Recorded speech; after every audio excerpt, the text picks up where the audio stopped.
Good morning, students. Today we will continue with the chapter 2 biological classification. कल के lecture में मैंने तुम लोगों को किंगडम फंजाई और उसके बेसिक सब क्लासेस के बारे में डिस्कस किया था, क्योंकि 4 सब क्लासेस होती है, that is phycomycetes, ascomycete, basidiomycete and deuteromycetes. इन 4 क्लासेस के बारे में डिस्कस किया था और इनके फीचर्स डिस्कस किए थे। इनके हैबिटेट के बारे में हमने बात की थी, इनके माइसीलियम के बारे में बात की थी कि माइसीलियम कैसा होता है, सेपरेट होता है, एसेपरेट होता है, या ब्रांच होता है या अनब्रांच होता है। तो ये ऐसे कुछ फीचर्स, और अगर कोई कुछ भी कोई अदर थिंग कर रहा है, कैसे स्पोर्स प्रोड्यूस कर रहा है, वो सारी चीजें हमने डिस्कस की थी। और उसके बाद हमने किंगडम प्लांटी के बारे में कहा था कि उनके बेसिक फीचर्स को डिस्कस किया था। तो आज हम स्टार्ट करेंगे किंगडम एनिमेलिया के साथ। किंगडम एनिमेलिया बेसिकली इसके बारे में हम चैप्टर नंबर 4 में ज्यादा डिस्कस करेंगे। यहाँ पर मैं जस्ट तुम्हें नॉर्मल फीचर्स इनके बता दूंगी कि ये क्या काम करते हैं, लेकिन इसके अलावा जो ये एनिमेलिया है, इनकी सब क्लासेस या कौन कौन से टाइप के हैं, वो सारा कुछ हम चैप्टर नंबर 4 में डिस्कस करेंगे। तो जो हमारे एनिमेलिया होते हैं, दे आर हीटरोट्रॉपिक। एक तो वो हीटरोट्रॉपिक होते हैं हमारे यूकैरियोट्स, हीटरोट्रॉपिक यूकैरियोटिक ऑर्गेनिज्म। ये कैसे होते हैं हमारे हीटरोट्रॉपिक यूकैरियोटिक ऑर्गेनिजम्स। मल्टीसेलर होते हैं, they lack cell wall, lack cell wall. Cell wall इनके पास प्रेजेंट नहीं होती है। They are heterotrophic, it means they depend on others, for food.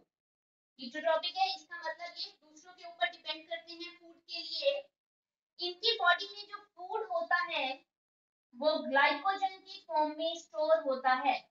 जो फूड है वो किस फॉर्म में स्टोर होता है, ग्लाइकोजन। जो प्लांट्स होते हैं, तुम लोगों को पता है, उनमें फूड जो है स्टार्च की फॉर्म में स्टोर होता है। एनिमल्स में फूड जो है ग्लाइकोजन की फॉर्म में स्टोर होता है। इसके अलावा इनका डेफिनेट ग्रोथ पैटर्न होता है। ये पर्टिकुलरली इनकी कोई शेप होती है। ये जैसे जैसे अडल्ट होते जाते हैं, as they grow and becoming adult, इनकी शेप और साइज जो है उसमें चेंजेस आना स्टार्ट हो जाते हैं। Most of them are cater. इनका एक और फीचर है, दैट इज लोकोमोशन। क्या है इनका एक और फीचर, लोकोमोशन। ये चल सकते हैं। रिप्रोडक्शन जो होती है इनमें, that is sexually, sexual mode of reproduction इनमें होता है। मेल एंड फीमेल जो है आपस में वो पॉपुलेशन करते हैं, मेटिंग करते हैं, देन न्यू यंग वन को ये प्रोड्यूस करते हैं। ये कुछ फीचर्स हैं। They are heterotrophic eukaryotic organisms, multicellular, they lack cell wall, they depend on others for food and food is stored in the form of glycogen. Locomotion होती है इनमें, ये मूव कर सकते हैं। रिप्रोडक्शन जो है वो सेक्सुअल रिप्रोडक्शन होती है। बाकी इनकी क्लासेस के बारे में, सब क्लासेस जो भी हैं इनकी और इनके अदर फाइलम्स के बारे में हम चैप्टर नंबर 4 में डिस्कस करेंगे। So this was about kingdom Animalia.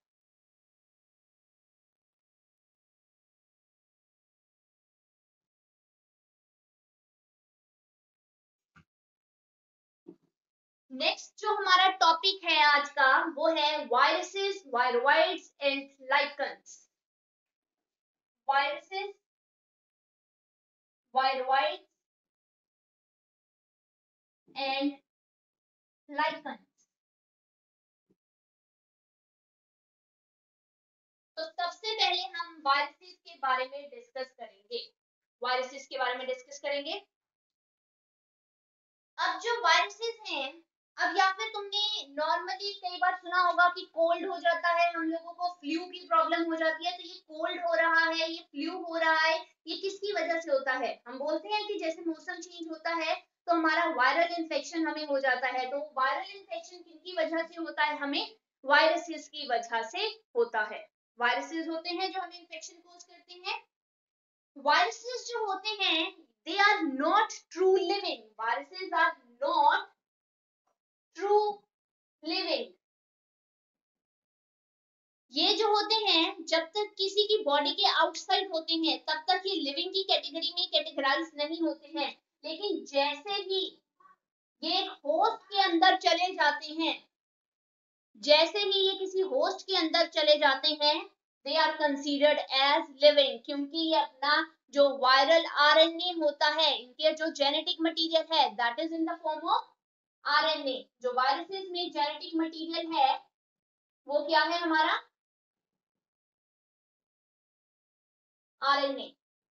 RNA is the genetic material present inside the viruses. जब तक ये outside the body होते हैं, जब तक ये outside होंगे बॉडी के, they are not living. लेकिन जैसे ही ये होस्ट की बॉडी के अंदर गए, वहां पर आरएनए अपना इनने ट्रांसफर किया, आरएनए जेनेटिक मटेरियल अपना ट्रांसफर किया, देन आरएनए से वो होस्ट के डीएनए के साथ मिक्सअप करते हैं अपना आरएनए, पहले इनका डीएनए की फॉर्म में चेंज होता है, ठीक है। एक एंजाइम है जिसका नाम है रिवर्स ट्रांसक्रिप्टेज। ये जो रिवर्स ट्रांसक्रिप्टेज नाम का एंजाइम है, इनके आरएनए को डीएनए में कन्वर्ट करता है, देन वो होस्ट के डीएनए के साथ अपना सारा डीएनए मिक्सअप करते हैं, वहां पे अपना नंबर इंक्रीज करते हैं, एंड देन उनकी बॉडी को ये इफेक्ट करते हैं। This is how they behave as living inside the body of a host. I am explaining it again.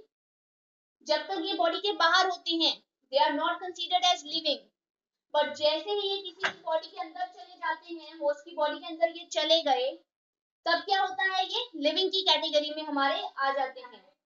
इनका जो जेनेटिक मटेरियल है वो जेनेटिक मटेरियल आरएनए होता है, बट होस्ट का डीएनए होगा जेनेटिक मटेरियल, कोई भी ऑर्गेनिज्म होगा, तो ये आरएनए को रिवर्स ट्रांसक्रिप्टेज एंजाइम की हेल्प से डीएनए में कन्वर्ट करते हैं, देन उसके बाद में ये वहां पर होस्ट के डीएनए के साथ अपना डीएनए मिक्सअप करते हैं, वहां पर अपना नंबर इंक्रीज करते हैं, जैसे ये डिवाइड करेंगे, 1 से 2 बनाएंगे, 4 बनाएंगे एंड सो ऑन। अब ये प्रोसेस अगर तुम पूछो कि आरएनए से डीएनए कैसे बनता है या फिर डीएनए ये कैसे अपना होस्ट के अंदर मल्टीप्लाई करते हैं, तो ये बहुत ही कॉम्प्लेक्स और लंबी प्रोसेस है। This is a long process and that we will discuss in class plus two. Class plus two में ये तुम्हारा टॉपिक आएगा, देन मैं तुम्हें ये आगे एक्सप्लेन करूंगी। अभी के लिए तुमने इतना ही याद रखना है। ऐसे होता है, इनको क्लासिफिकेशन में वायरसेस को किसी भी कैटेगरी में नहीं रखा गया है, वायरसेस को किसी भी कैटेगरी में नहीं रखा गया है क्लासिफिकेशन के टाइम पर, जस्ट बिकॉज ऑफ दिस कि दे आर नॉट लिविंग।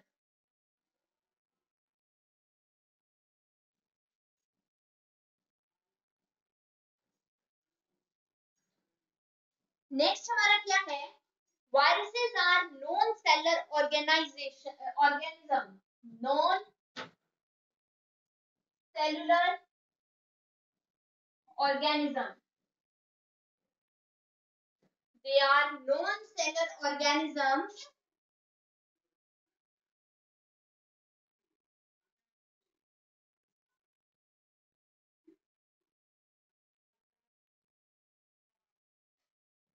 इनका एक इनर्ट क्रिस्टलाइन स्ट्रक्चर होता है outside the living cell, outside the living cell they have an inert crystalline structure outside the living cell। जैसे ही एक cell को effect कर देते हैं, ये अपने होस्ट की बॉडी को टेक अप कर लेते हैं। ये नॉन सेलुलर ऑर्गेनिज्म है, इनका स्ट्रक्चर कैसे होता है, inert crystalline structure outside the living cell. जैसे ही इन्होंने किसी सेल को या होस्ट को इन्फेक्ट किया, होस्ट को इन्फेक्ट किया, ये क्या करेंगे, उस होस्ट सेल की सारी मशीनरी ले लेंगे और उस होस्ट को किल कर देंगे। ओके, वायरस जो नाम है, ये नाम बेसिकली दिया गया है, वायरस जो है इसका मतलब क्या है, हम मतलब समझते हैं वायरस का। वायरस मीन्स वेनम या पॉइजनस फ्लूइड, वेनम और पॉइजनस फ्लूइड, उसको हम वेनम बोलते हैं। इसको पैस्चर डीजे साइंटिस्ट था,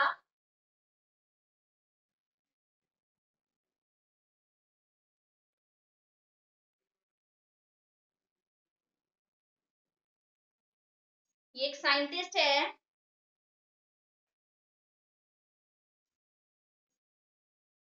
इसने ये नाम दिया था इसको, इसने रिकॉग्नाइज किया था कुछ माइक्रोब्स को, जो कि इसने क्या किया था, ये रिकॉग्नाइज सम माइक्रोब्स जो कि क्या करते थे, एक डिसीज कोज कर रहे थे, जिसका नाम है, जो डिसीज किसमें कोज कर रहे थे, ये टोबैको के अंदर। इसने कुछ पेस्टिसाइड ने कुछ माइक्रोब्स को रिकॉग्नाइज किया जो टोबैको के अंदर मोजाइक डिसीज कोज कर रहे थे। ये जो है हम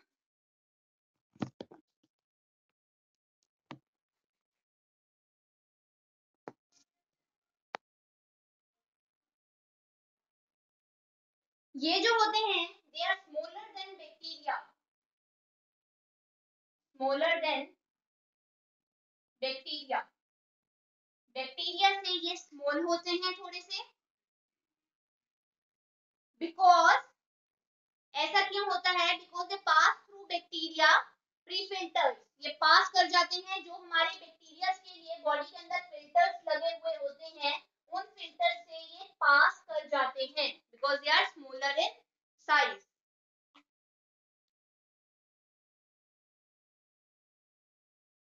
अब इनका स्ट्रक्चर मैंने बोला क्रिस्टल्स की फॉर्म में स्ट्रक्चर है, और उसके अंदर large number of proteins they carry large number of protein, बहुत सारे प्रोटीन्स ये कैरी करते हैं।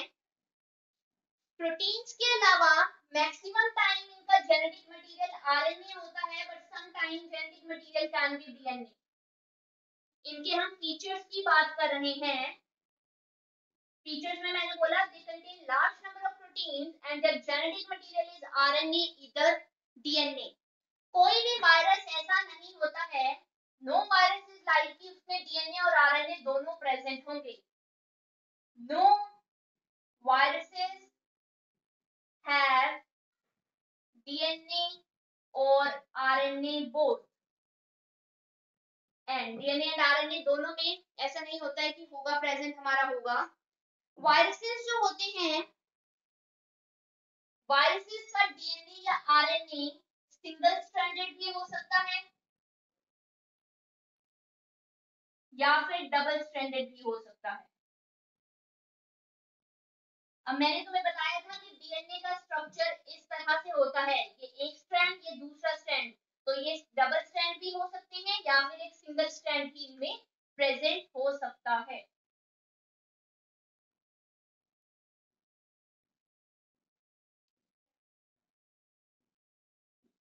जो हमारे बैक्टीरियल वायरसेस होते हैं या बैक्टीरियोफाजेस होते हैं, वो usually double stranded DNA viruses होते हैं।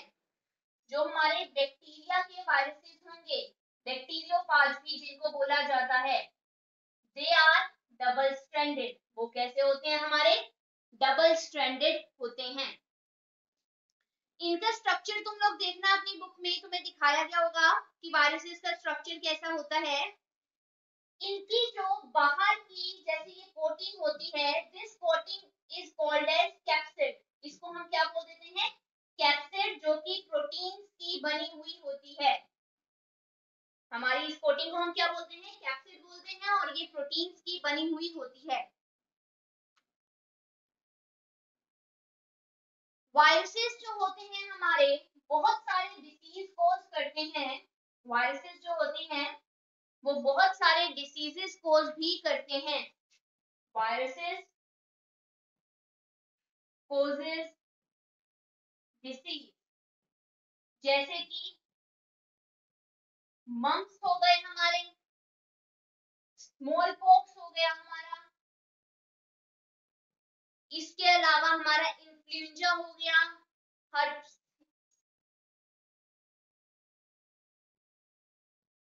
ये कुछ डिसीज है जो वायरसेस कोज करते हैं। इसके अलावा मेन जो तुमने सुना होगा, एड्स के बारे में सुना है, एक्वायर्ड इम्यूनोडेफिशिएंसी सिंड्रोम, एड्स, ये भी एक वायरस के थ्रू ही होता है, और उस वायरस का नाम है HIV, human immunodeficiency virus, HIV, जो कि एड्स कोज करता है। पता है ना, एड्स ऐसी बीमारी है जिसका अभी तक कोई क्योर नहीं हो पाया है, बचा नहीं पाए हैं लोग, एड्स से मर जाते हैं, वो भी एक वायरस के थ्रू होता है, और उस वायरस का नाम है ह्यूमन इम्यूनोडेफिशिएंसी वायरस, और एड्स कोज करता है वो ह्यूमंस के अंदर।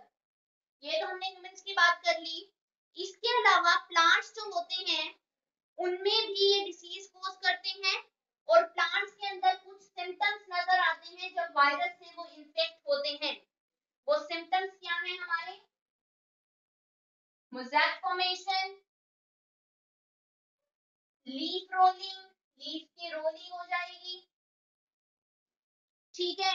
इसके अलावा जो है हमारी लीव्स जो है वो कर्ल्स शो करना स्टार्ट कर देंगे, कर्लिंग हो सकती है, वो येलो कलर के होना स्टार्ट हो जाएंगे, येलोइंग होनी हो जाएंगे, लीव्स हो जाएंगे, ड्वार्फिंग हो सकती है, जो प्लांट्स हैं उनकी ग्रोथ जो है हमारी रुक सकती है, स्टंट ग्रोथ, ग्रोथ जो है रुक सकती है।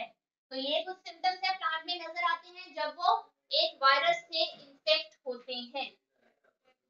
तो हमने क्या डिस्कस किया अभी? वायरसेस के बारे में मैंने तुम्हें बताया कि कैसे वो लिविंग कैटेगराइज में वो किसी भी कैरेक्टरिस्टिक उनको नहीं दिया जाता है, क्योंकि वो हमारे लिविंग की कैटेगरी में नहीं है, क्योंकि जब तक वो आउटसाइड द बॉडी है, जैसे ही वो किसी की बॉडी के अंदर चले जाते हैं they are considered as living की तरह उनको कंसीडर कर दिया शुरू हो जाता है। उनके स्ट्रक्चर के बारे में बोला, आउटर कवरिंग को उनको कैप्सिड कहते हैं, और उस स्ट्रक्चर के अंदर बहुत सारे प्रोटीन्स प्रेजेंट होते हैं, और वो अपना जेनेटिक मटेरियल डीएनए या आरएनए कैरी करते हैं। इसके अलावा जो हमारे वायरसेस होते हैं वो क्या करते हैं? डिसीजेस भी प्लांट्स के अंदर कोज करते हैं और एनिमल्स के अंदर। तो ये प्लांट्स के कुछ फीचर्स बताए, सिम्टम्स मैंने बताए जो होते हैं जब उनको कोई डिसीज हो जाता है, leaf rotting, mosaic formation, dwarfing. Animals के अंदर वो बहुत सारे डिसीज कोज करते हैं, smallpox, HIV is the major disease cause by viruses. So this is all about viruses.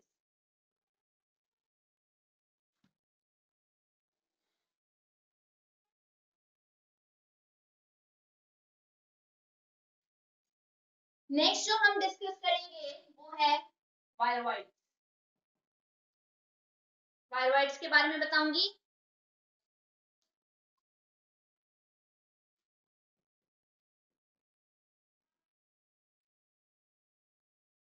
थियोडाइनल, ये साइंटिस्ट था, ही वाज अ साइंटिस्ट, उसने डिस्कवर किया कि कुछ नॉन इन्फेक्शियस एजेंट हैं, सब नॉन इन्फेक्शियस एजेंट्स जो कि क्या करते हैं हमारे स्मॉलर देन वायरसेस, ये हमारे वायरसेस से स्मॉलर होते हैं। थियोडाइनल ने डिस्कवर किया कुछ नॉन इन्फेक्शियस एजेंट हैं जो कि स्मॉलर हैं वायरसेस से, और वो कोज करते हैं एक potato spindle tuber disease, potato spindle tuber disease. ये एक डिसीज है जो कि प्लांट्स के अंदर ये कोज करते हैं, पोटैटो स्पिंडल ट्यूबर डिसीज। ये स्मॉलर देन वायरसेस होते हैं।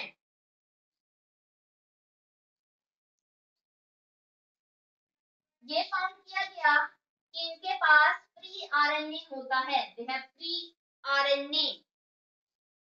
अब मैंने वायरसेस के बताया था कि उनकी एक प्रोटीन की कोट होती है इस तरह से, बट वायरोइड्स के अंदर ये प्रोटीन कोट, जिसको हम कैप्सिड भी बोलते हैं, वो प्रोटीन कोट जो है हमारी एब्सेंट होती है।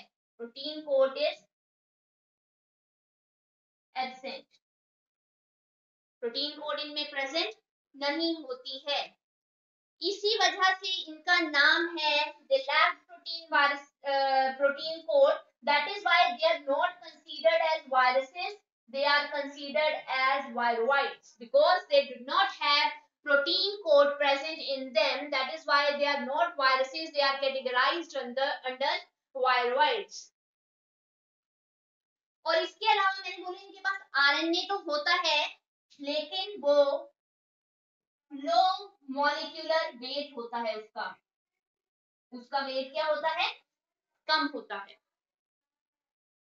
तो ये हमने वायरोइड्स के बारे में पढ़ा। थियोडाइनल नाम के साइंटिस्ट ने इसको डिस्कवर किया था। उसने डिस्कवर किया कि कुछ नॉन इन्फेक्शियस एजेंट्स होते हैं जो कि वायरसेस से हमारे स्मॉलर होते हैं, They are smaller than viruses and they cause a disease, potato spindle tuber disease. ये क्या करते हैं? potato spindle tuber disease cause करते हैं humans ये plants के अंदर. इसके अलावा इनका फ्री आरएनए तो होता है, लेकिन उनका मॉलिक्यूलर वेट क्या होता है? वेरी लो मॉलिक्यूलर वेट होता है.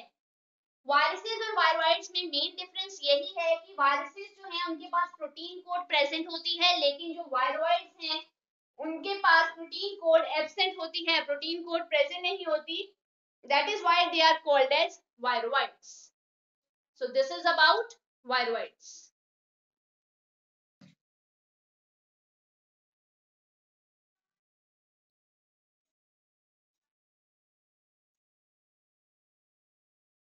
इसके अलावा जो लास्ट टॉपिक हम डिस्कस करेंगे दैट इज लाइकन्स. लाइकन्स क्या होते हैं?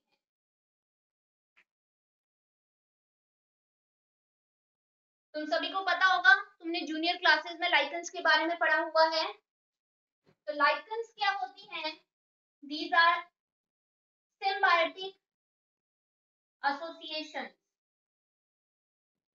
Symbiotic associations. नाम से ही पता चल रहा है. Those who are mutually dependent on each other. जो एक दूसरे के ऊपर डिपेंड करते हैं. म्यूचुअली डिपेंडेंट है कि एक का काम तभी होगा अगर दूसरा वर्किंग में होगा, दूसरा नहीं होगा तो पहले वाला अपना काम नहीं कर पाएगा. So lichens are symbiotic association. Basically किसके बीच में होती है? Between algae and fungi. Algae और फंजाई के बीच में जो म्यूचुअली डिपेंडेंट या सिम्बायोटिक एसोसिएशंस होती है उसको हम बोलते हैं lichens. Okay, these are known as lichens. अब इसके बारे में थोड़ा और डिस्कस करेंगे लाइकन्स के बारे में.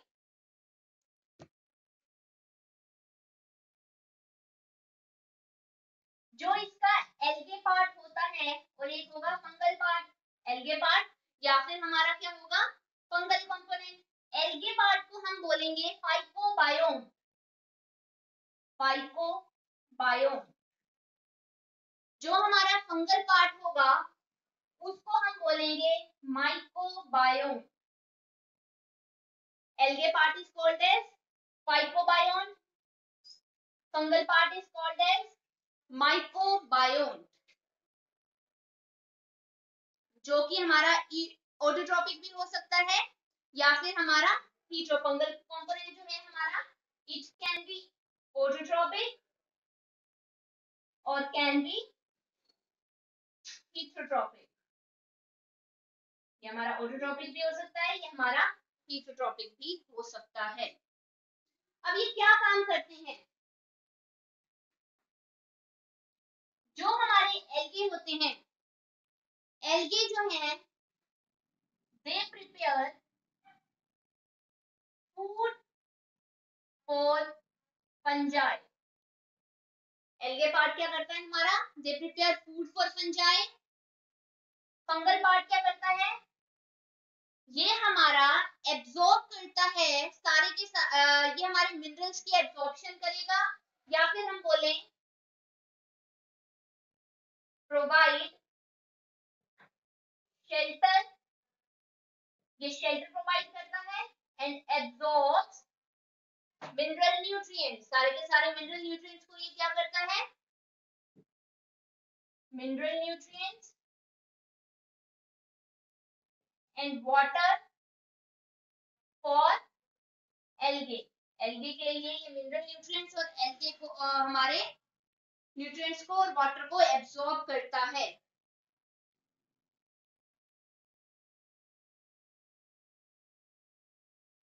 अगर कभी भी ये लाइकन्स जो हैं they are so close to each other, ये आपस में बहुत ही ज्यादा क्लोज होते हैं कि अगर कभी कोई लाइकन को देखेगा तो कभी नहीं बता पाएगा कि ये दो कंपोनेंट एल्गे एंड फंगल से मिलकर बना हुआ है. और लाइकन्स जो हैं they are also pollution indicators. Lichens are they are pollution indicators. Pollution indicators ये इनका बहुत ही इंपॉर्टेंट फीचर है. that is lichens are pollution indicators. They do not grow in the area where pollution occurs.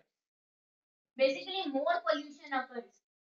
ये उन areas में grow नहीं करते हैं जहां पर हमारा पोल्यूशन अकर करता है.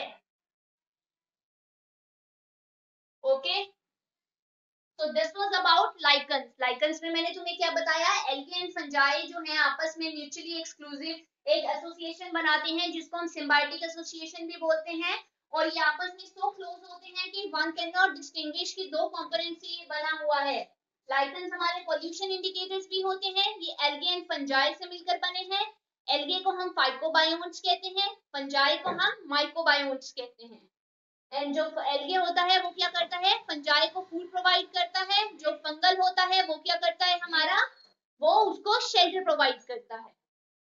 तो यहाँ पर हमारा चैप्टर नंबर 2 जो है फिनिश होता है, जिसमें हमने सारे टॉपिक्स अपने डिस्कस कर लिए.